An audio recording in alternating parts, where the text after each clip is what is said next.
Welcome to Life Stories, where we share heartfelt tales of resilience, love, and hope. Today's story is about Sarah, a brave mother who faced unimaginable challenges to protect her son, Ethan, and create a safe, loving future for them both. Through courage and the support of friends, Sarah discovers her inner strength and proves that even in the darkest times, there is a path to brighter days. Join us as we journey through this emotional, inspiring story that reminds us of the power of love and determination. Don't forget to subscribe to our channel to begin today's story. Let's dive in. The golden rays of morning sunlight streamed through the curtains, filling the room with a warm glow. It was a special day, one I believed would mark the beginning of a new chapter in my life. I sat at my vanity table, brushing my long chestnut hair, the soft bristles gliding gently as I looked at my reflection in the mirror. My eyes sparkled with a mixture of excitement and nervousness, a quiet joy stirring in my chest. Hanging nearby was my wedding dress, a pristine white gown that seemed to radiate elegance and promise. Beside it rested a bouquet of hydrangeas, their vibrant blues and whites mirroring the colors of the day. In the next room, my 8-year-old son, Ethan, was playing with his favorite toy. His giggles echoed through the house, a sound so innocent and pure it made my heart swell. Ethan had always been the light of my life, my little anchor. After everything we had been through together, I wanted this day to be perfect for him as much as for myself. "Ethan, are you ready yet?" I called, glancing at the clock on the wall. The minutes seemed to slip through my fingers faster than I could hold on to them. "Yes, Mom. I'm putting on my bow tie," he replied, his voice cheerful but tinged with the endearing awkwardness of a young boy trying to act grown up. I couldn't help but smile. Ethan always tried his best to please me, even if his small hands struggled with tasks like fastening a bow tie. Today, I wanted him to look impeccable. I wanted everything to go so smoothly that no one, especially not Mark, could find a single reason to criticize him. Just as I was about to get up to check on him, Mark entered the room. My fiancé was dressed in a sleek black suit, his tall stature and neatly combed dark hair exuding the kind of charm that had once drawn me to him. His presence filled the room with an air of authority that could be both comforting and, at times, unnerving. "You look stunning," he said, his voice soft as his eyes met mine. For a moment, I felt reassured, as if all my doubts about the challenges of blending our lives were nothing more than fleeting shadows. But then his gaze shifted, and a slight frown appeared on his face. "Why is Ethan's bow tie crooked?" he muttered, more to himself than to me. Before I could respond, Mark strode out of the room, heading toward Ethan. I followed, my heart sinking slightly. Mark's perfectionism often felt like a double-edged sword. While he wanted the best for us, his high standards sometimes cast a heavy shadow, especially over Ethan, who was still so young and full of life. "Ethan," Mark called firmly, kneeling down to adjust the bow tie himself. "You need to be more careful. Today is an important day, and you don't want to embarrass your mother." I watched as Ethan's small hands fidgeted nervously at his sides. He nodded, his cheerful demeanor fading under the weight of Mark's stern tone. My chest tightened. "Mark," I said gently, "he's just a little nervous. It's a big day for him too." Mark glanced at me, his expression softening slightly. "I just want everything to be perfect." "Sarah," he replied, standing up and adjusting his own tie in the hallway mirror, "you should finish getting ready. The guests will be arriving soon." As he walked away, I knelt beside Ethan, gently cupping his face in my hands.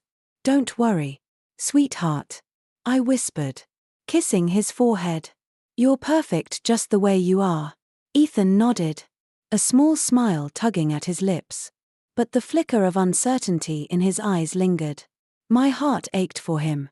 I wanted so desperately for today to be a celebration of joy and unity, not a day where he felt pressured to be someone he wasn't.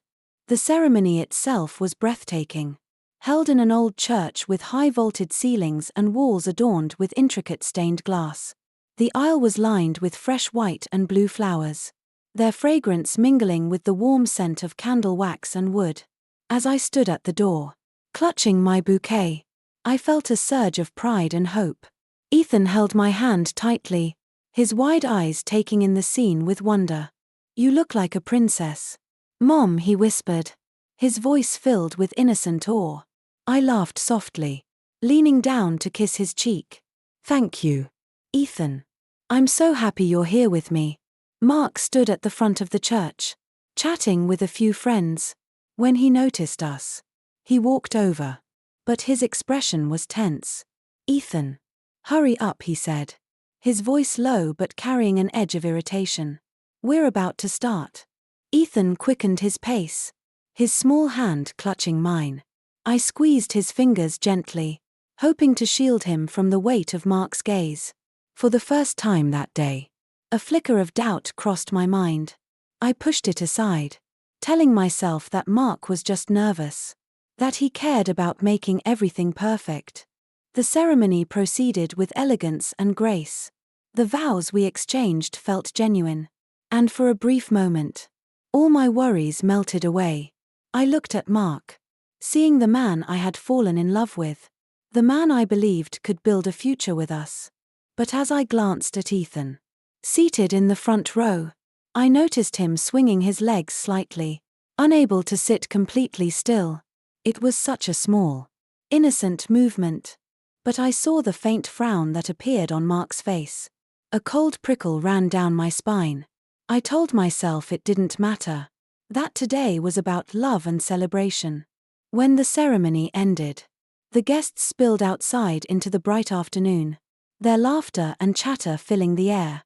Ethan ran toward me, his face glowing with excitement. "Mom, can I have some cake now?" he asked, his voice filled with childlike joy. I was about to respond when Mark interjected, his tone sharp. "Ethan, you need to wait. Why are you always so impatient?" "He's just excited," I said quickly, my voice calm but defensive. A faint discomfort stirred in my chest, one I couldn't quite name. Mark's words, his tone, felt like small pieces of a puzzle I wasn't ready to see fully.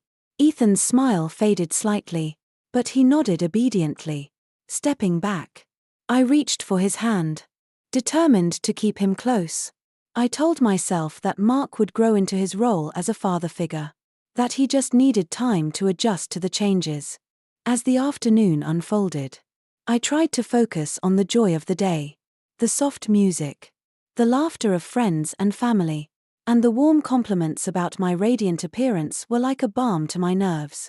Yet, beneath the surface, a quiet unease lingered, an unshakable feeling that today was not as perfect as I had imagined. Looking at Ethan as he stood by the dessert table, his small hands reaching for a frosted cake, I felt a surge of love and protectiveness. My son was my world, and I vowed to myself, then and there, that nothing and no one would ever take that away from me. As the reception unfolded, the sunlight began to soften into the golden hues of late afternoon, casting a warm glow over the venue. The hall was filled with laughter, clinking glasses, and the soft hum of conversation. I tried to focus on the celebration, but my attention kept drifting to Ethan. He stood by the dessert table, his eyes lit with excitement as he admired the intricate cakes and pastries. I smiled, grateful for his ability to find joy in the simplest things. "Ethan, don't eat too much, or you'll get a stomachache," I called from across the room, my voice teasing but gentle. He turned to me with a grin, a dollop of frosting already smeared on his cheek. "Just one, Mom," he laughed, his voice carrying across the room like a melody. I laughed too, but as I glanced over at Mark, I noticed his expression shift.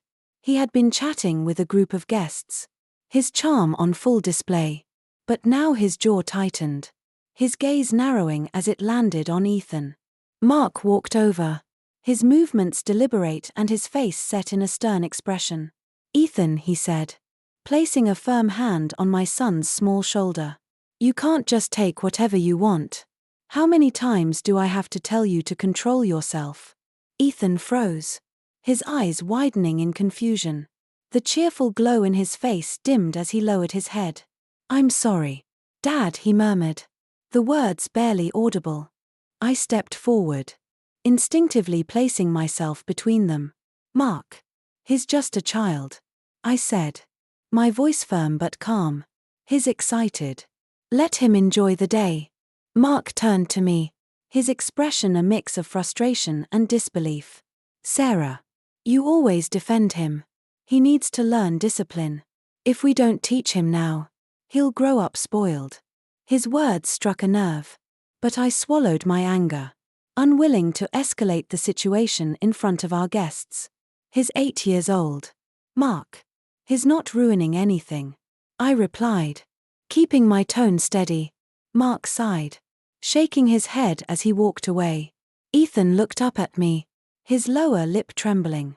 Mom, I didn't mean to make him mad, he said softly. My heart broke at the sight of his teary eyes.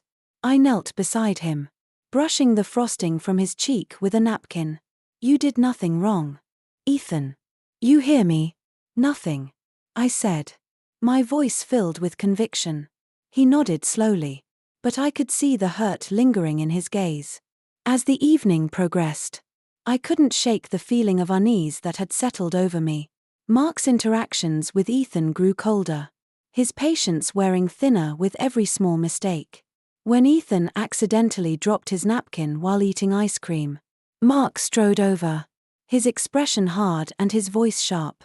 Ethan, can't you be more careful? This is unbelievable.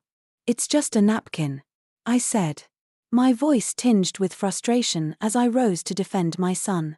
There's no need to make such a big deal out of it. Mark turned to me, his eyes flashing with irritation. You always excuse him. Sarah, this is exactly why he acts like this. Ethan bent down to pick up the napkin, his small hands trembling. Without saying a word, he walked away, his shoulders slumped. I watched him retreat to a quiet corner, my chest aching with every step he took. Claire, my closest friend, approached me with a concerned look. She had been observing everything, her perceptive eyes missing nothing. Sarah, she said quietly, I think Mark is being too hard on Ethan. The way he talks to him, it's not right. I sighed, my gaze fixed on Ethan as he sat alone, playing with his toy car. He's just stressed. Today's a big day, and he wants everything to be perfect, I replied, though my own words felt hollow. Claire placed a comforting hand on my arm. I know you want to believe that, but you can't ignore how it's affecting Ethan. He needs you. Sarah. Her words stayed with me as the reception wore on.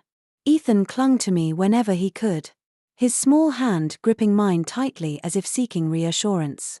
I held him close, my mind racing with questions I didn't want to answer. Was Claire right? Was I excusing behavior that I shouldn't? Later that evening, as the guests danced and laughed, I found myself watching Mark from across the room. He was charming and confident, the picture of a perfect husband. But I couldn't forget the coldness in his eyes when he looked at Ethan, the impatience that seemed to simmer just beneath the surface. David, another dear friend, approached Ethan, who sat quietly in the play area. Hey, buddy, he said, kneeling beside him. You okay? Ethan looked up, his tear-streaked face breaking my heart all over again. I don't want to make Mom sad, but Dad, Mark is always mad at me. David's expression softened as he placed a comforting hand on Ethan's shoulder. You're a great kid, Ethan. Don't let anyone make you think otherwise. From across the room, I watched the scene unfold, tears welling in my eyes. Ethan's words echoed in my mind, a painful reminder of how deeply Mark's behavior was affecting him. I knew I couldn't ignore it any longer. My son needed me to protect him, and I was beginning to realize just how far I might have to go to do that. As the reception continued into the evening, The room buzzed with lively conversations and bursts of laughter. Ethan stayed close to me, his usual exuberance dampened by Mark's earlier scolding. I could feel the tension between us, like a fragile thread threatening to snap with every moment that passed. Mark was across the room, surrounded by guests, his charismatic laughter carrying over the music. To the outside world, he looked every bit the perfect groom. But I couldn't stop thinking about the way he had treated Ethan. I tried to distract myself by engaging in conversations with friends and family, accepting compliments about the ceremony and my radiant appearance. Still, my attention kept drifting back to Ethan, who had wandered toward the dessert table again. He was trying to reach a small plate of strawberry frosted cake, his little hands just barely too short to grab it. "Ethan, don't eat too much before dinner," I called gently, though my tone lacked the usual playfulness. I felt torn between letting him be a carefree child and shielding him from Mark's harsh judgment. Ethan turned to me with a sheepish grin, a smudge of frosting already on his cheek. Before I could laugh and walk over to help him, Mark appeared, his tall figure looming over Ethan like a shadow. My breath caught as I watched him approach, his expression already set in frustration. "Ethan," Mark said, his voice low but sharp, "how many times do I have to tell you not to touch things without asking? You can't just do whatever you want." The room seemed to still for a moment, though the hum of the party continued around us. Ethan froze, the grin disappearing from his face as he quickly stepped back, dropping the cake onto the table. "I'm sorry, Dad," he murmured, his voice so quiet I barely heard it. Mark leaned in, his tone harsher. "Sorry isn't enough if you keep making the same mistakes." I had seen enough. I rushed over, placing myself between Mark and Ethan.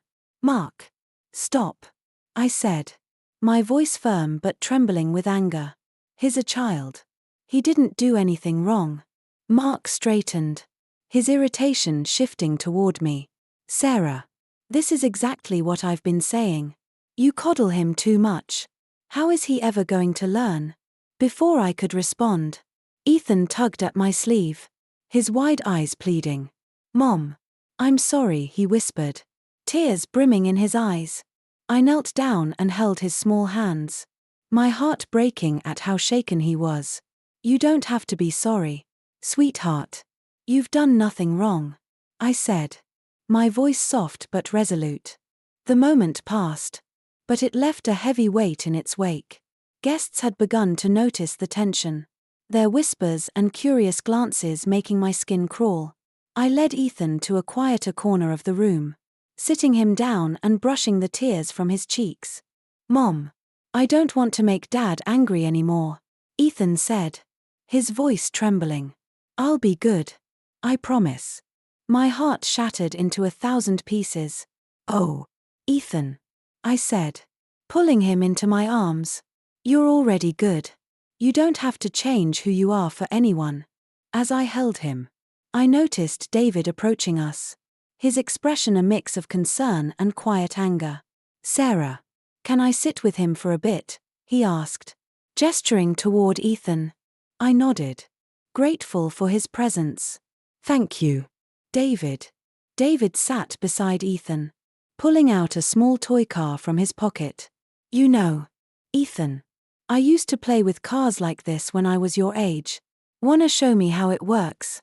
Ethan's eyes lit up for the first time in hours, and he nodded, carefully rolling the toy back and forth on the table. I stood nearby, my heart swelling with gratitude for David's kindness. But the fragile piece didn't last. A loud crash suddenly drew everyone's attention, and my stomach dropped. I turned to see a glass of orange juice shattered on the floor, the sticky liquid spreading in a bright puddle. Ethan stood nearby, his face pale as he stared at the mess. Mark was there in an instant, his expression dark with anger. "Ethan," he barked, his voice cutting through the room. "What are you doing? Can't you be more careful?" I'm sorry," Ethan stammered, stepping back as Mark approached. His small hands trembled, and tears filled his eyes. Before I could intervene, Mark's hand shot out, striking Ethan across the face with a sharp, resounding slap. The room fell silent. The sound of the slap reverberated through the hall, freezing everyone in place. Ethan stumbled, clutching his cheek as tears spilled down his face. "Mark!" I screamed. Rushing to my son's side, I knelt beside him, pulling him into my arms and gently brushing his hair away from his tear-streaked face. "What have you done?" Mark's face was pale, his confidence shaken as he realized the weight of what he'd done. "He needs discipline," he said, his voice defensive but faltering. "He can't keep ruining things and face no consequences." My blood boiled. I stood, glaring at him with a fury I had never felt before. "Nothing justifies hitting a child. Nothing," I said, my voice breaking with anger and heartbreak. The guests began murmuring, their shocked and disapproving stares burning holes in Mark's composure. David stepped forward, his tone sharp and unwavering.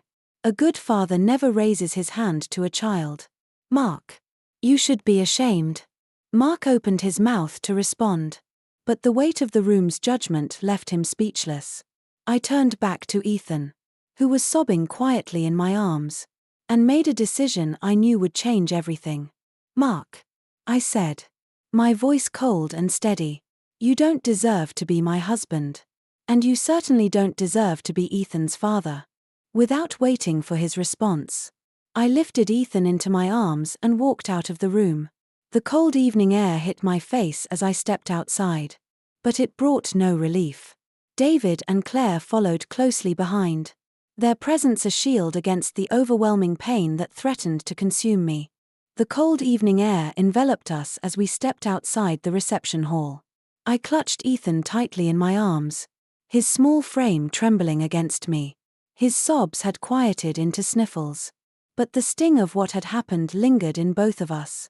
Claire and David flanked us like guardians, their expressions heavy with concern and anger. We found a bench under a large oak tree near the parking lot. I sat down, still holding Ethan, as he buried his face in my shoulder.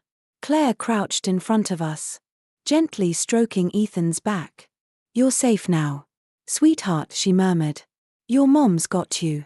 Ethan peeked up at her, his tear-streaked face breaking my heart all over again. "I'm sorry, Mom," he said softly. "I didn't mean to make everything bad."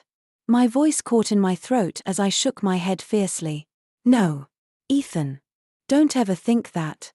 You didn't do anything wrong. This is not your fault," I whispered, kissing the top of his head. "None of this is your fault." David sat beside us, his presence steady and reassuring. "Sarah," he said gently, "you can't go back to him. This isn't just a one-time thing. Mark has crossed the line too many times." I looked at him, my mind swirling with confusion and pain. "I know," I said, my voice trembling. "But I don't know where to start. He's so controlling. He won't just let us go." Claire's hand tightened on my arm. "We'll figure this out. You're not alone in this, Sarah. We'll do whatever it takes to protect you and Ethan." For the first time that night, I felt the faintest glimmer of hope. Claire and David had always been there for me, but I'd never needed them more than I did now. "Thank you," I whispered, my tears falling silently onto Ethan's hair. By the time we returned home, exhaustion had set in. Ethan clung to me as I tucked him into bed, his favorite stuffed bear held tightly in his arms. "Mom, will we be okay?" he asked, his voice small and uncertain. I sat on the edge of his bed, smoothing his hair away from his forehead. "Yes, sweetheart," I said firmly. "We're going to be okay. I promise." When he finally drifted off to sleep, I made my way to the living room, where Claire and David were waiting. David had made tea, and the comforting aroma filled the room. "We need to call a lawyer," Claire said, her tone decisive. "Mark can't get away with what he did tonight." I nodded, though the thought of taking legal action made my stomach churn. "Do you think it'll work? What if he fights back?" David leaned forward, his eyes steady on mine. Sarah. He might fight back. But the law is on your side. What he did was abuse, plain and simple. You don't have to face this alone. The next morning, with Claire and David by my side, I contacted Emma Rodriguez, a local lawyer who came highly recommended for family cases. Emma listened intently as I recounted the events of the previous night, her expression remaining calm and professional, though I saw a flicker of anger in her eyes when I described the slap. You have a strong case, Sarah, Emma said, her voice reassuring. The video evidence from the reception and witness testimonies will be crucial. We'll file for a restraining order to protect you and Ethan, and we'll ensure Mark faces consequences for his actions. Her confidence gave me a sense of relief, though the road ahead still felt daunting. What if he tries to contest it? I asked. Emma leaned forward, her gaze firm. Let him. We'll be prepared. The court takes domestic violence and child abuse very seriously. You're doing the right thing. Over the next few days, Emma worked tirelessly to gather evidence. David and Claire both submitted statements detailing what they had witnessed at the reception. Guests who had seen Mark slap Ethan were contacted, and several agreed to testify if necessary. The video footage from a guest's phone, which captured the incident clearly, became the centerpiece of our case. Meanwhile, Mark tried to reach out. He called, sent messages, and even showed up at my house. But I refused to speak to him. Every time his name appeared on my phone, I felt a mix of fear and anger. I saved every message and kept a record of his attempts to contact me, knowing they would only strengthen my case. One evening, as I sat in the kitchen going over documents with Emma, Ethan walked in and climbed onto my lap. Mom, is Dad coming back? He asked, his voice quiet but curious. I hugged him tightly, pressing my cheek to his soft hair. No, sweetheart. He's not coming back. We're going to make sure we're safe. Okay, Ethan said, his tone filled with trust. I don't want him to be mad at me anymore. Hearing those words strengthened my resolve. I had spent too long trying to make excuses for Mark's behavior, convincing myself that he would change. But now, with Ethan's innocent words echoing in my mind, I knew there was no going back.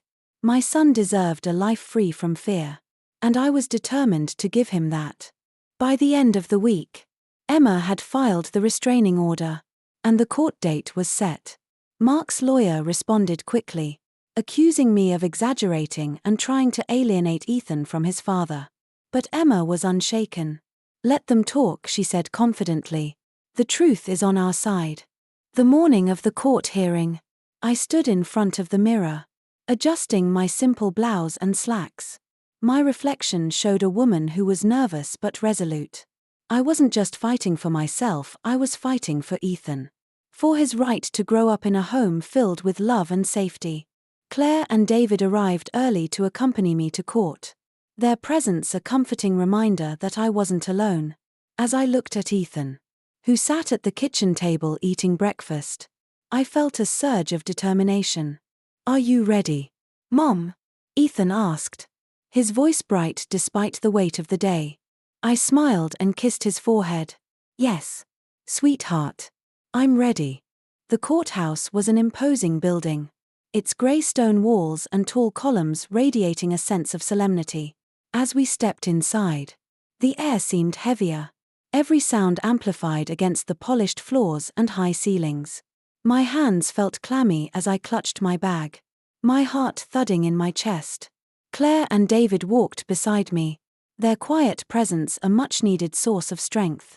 Ethan had stayed home with my mother, his bright, trusting smile a fresh memory in my mind as I prepared to face Mark. Emma met us in the hallway, her confident demeanor immediately reassuring. She carried a thick folder filled with evidence and notes, her steps purposeful as she led us toward the courtroom. Remember, Sarah, she said, glancing back at me, you have the truth on your side. Don't let his lawyer's words intimidate you. I nodded, though my nerves refused to settle. When we entered the courtroom, my breath caught. Mark was already there, seated with his lawyer at a polished wooden table. He was dressed in a sharp black suit, his expression calm and composed, as if he were the wronged party in all of this. But his eyes flicked toward me briefly, and I saw the tension hidden behind his polished exterior. The judge entered, and the room stood in respect before taking their seats. The proceedings began quickly, Mark's lawyer rising to present their side first.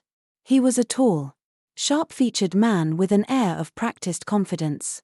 "Your Honor," he began, "my client, Mark, is a devoted father and husband. While he acknowledges the incident at the reception, we believe it has been blown out of proportion. Mark's actions were the result of momentary stress, and he deeply regrets them. It would be unjust to strip him of access to his stepson based on a single lapse in judgment." The words felt like a slap. Momentary stress? Blown out of proportion? I clenched my fists under the table, anger bubbling beneath the surface. How could they minimize what had happened? How could they excuse the fear I'd seen in Ethan's eyes? Emma stood next, her calm yet commanding voice filling the room. "Your Honor, my client, Sarah, is here today not because of a single lapse in judgment but because of a pattern of behavior that has caused significant harm to her son, Ethan. We have evidence, including video footage and multiple witness statements, that demonstrate Mr. Mark's unfit behavior as a parental figure.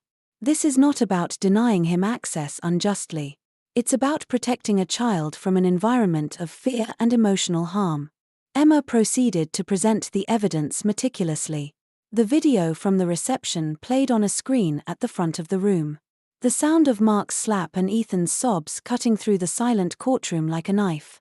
Gasps rippled through the audience, and I could see the judge's expression harden. Emma then read statements from Claire, David, and other guests who had witnessed Mark's behavior, their words painting a vivid picture of his controlling and harsh tendencies. Mark's lawyer tried to counter, claiming that the video lacked context and that witness accounts were subjective. "My client has no history of violence," he argued. "He has only ever wanted the best for Ethan. And it's clear that this is an attempt to alienate him from his family." But Emma was relentless. She cited moments where Mark's controlling nature had been observed, including his public criticisms of Ethan and his dismissive attitude toward Sarah's concerns. "Your Honor," Emma concluded, "violence, whether physical or emotional, has no place in a child's life. This case is not about alienation but about ensuring a safe and loving environment for Ethan." When Mark took the stand, his composure began to crack. He spoke about his desire to be a father figure to Ethan. But his words felt rehearsed, hollow. "I only ever wanted to teach him discipline," he said, his voice tight. "I love him. And I love Sarah. What happened at the reception was a mistake. But I'm not a violent person." The judge's expression remained unreadable as Mark spoke. But when it was my turn to testify, I could see their gaze soften as I recounted my story. "Your Honor," I said, my voice trembling but steady, "this isn't about a single mistake. Mark has consistently treated Ethan with impatience and harshness. And it's taken a toll on my son. He's scared. And no child should feel that way in their own home. I'm not here to punish Mark. I'm here to protect Ethan." When the judge finally delivered their ruling, the weight of the room seemed to press down on me. After reviewing the evidence and hearing testimony, the judge began. "It is clear that Mr. Mark's behavior is unacceptable and poses a potential risk to the child involved. I am upholding the restraining order against Mr. Mark and requiring him to attend a behavioral rehabilitation program. Further violations will result in severe consequences." Relief washed over me like a wave, leaving me breathless. Mark's face paled, his confident mask slipping as he realized the ruling wasn't in his favor. Emma placed a reassuring hand on my arm. "You did it," she said softly. Outside the courtroom, Claire and David hugged me tightly. "Sarah, you were incredible," Claire said, her voice filled with pride. "Ethan will be so proud of you."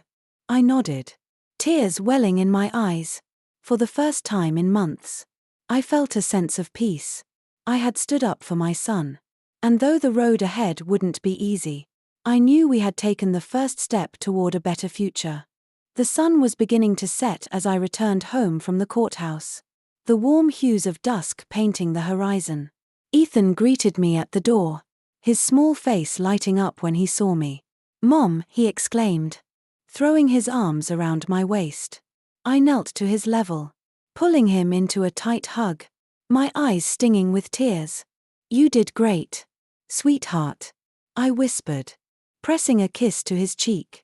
"Everything is going to be okay." My mother watched from the doorway, her expression softening with relief. "How did it go?" she asked, her voice tinged with cautious hope. I stood, still holding Ethan's hand. "The restraining order was upheld," I said, my voice steadier than I felt. "Mark won't be able to come near us." Her shoulders sagged with relief. "Thank God," she murmured, pulling me into a hug. "You've been so strong, Sarah. I'm proud of you." As we sat down for dinner that evening, the tension that had lingered over our home for weeks began to lift. Ethan chattered excitedly about school, his laughter filling the room as he recounted a funny story about his teacher's mix-up with the class hamster. I smiled, my heart swelling at the sound of his happiness. It felt like a glimpse of the peace I had been fighting for. After dinner, Claire and David stopped by, carrying a bouquet of flowers and a small box of chocolates. "These are for the bravest person we know," Claire said with a grin, handing the flowers to me.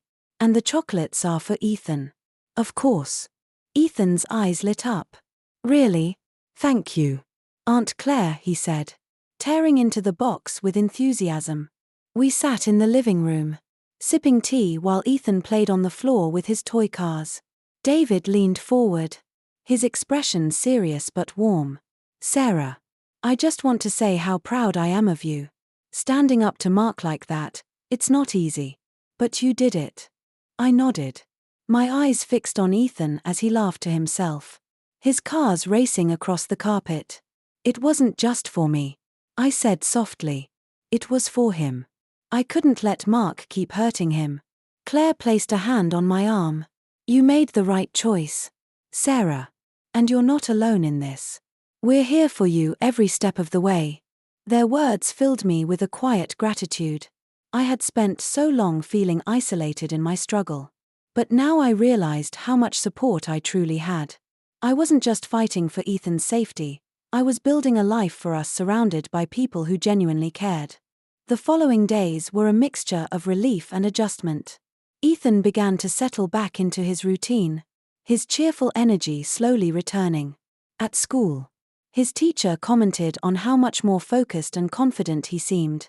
"Whatever you're doing, keep it up," she said with a smile at pickup one afternoon. "Ethan's been a joy to have in class." I smiled, my heart swelling with pride. "Thank you," I replied. "He's been through a lot. But I think things are finally starting to get better." At home, I worked with Emma to ensure every legal measure was in place to protect Ethan and me from Mark. We filed additional documentation to extend the restraining order and began exploring options to secure custody of Ethan entirely. "You're doing everything right," Emma reassured me during one of our meetings. "The court is on your side, and we'll make sure it stays that way." But despite the progress, Mark's presence lingered like a shadow. One evening, as I tucked Ethan into bed, he looked up at me with wide, worried eyes. "Mom, what if Dad gets mad again?" he asked softly. I sat beside him, stroking his hair. "You don't have to worry about that, sweetheart. Dad isn't going to hurt you anymore," I said firmly. "I promise. You're safe." Ethan nodded slowly, his small hand clutching mine. "Okay, Mom," he said, his voice full of trust. "I believe you." His faith in me was both a comfort and a reminder of the responsibility I carried. I couldn't let him down. I wouldn't.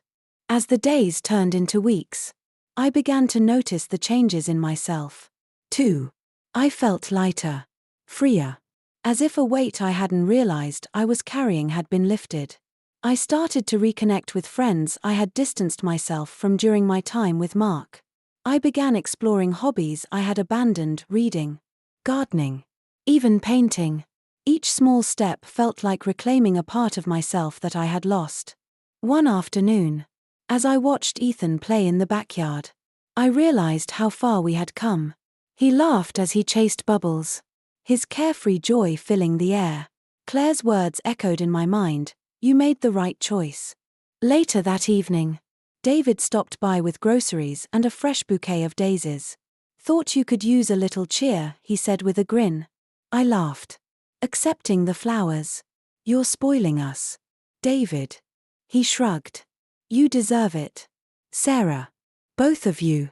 As the night settled in, I found myself sitting by the window, gazing at the stars. The future still held uncertainties, but I felt stronger than I had in years. I had faced my fears, stood up for Ethan, and built a foundation for a better life. When I finally went to bed, Ethan was fast asleep, clutching his favorite bear. I kissed his forehead, whispering, "We're going to be okay, sweetheart." And for the first time in a long time, I truly believed it. As the gentle morning sunlight filled our home, I looked at Ethan playing with his toy cars on the living room floor, his laughter echoing through the space.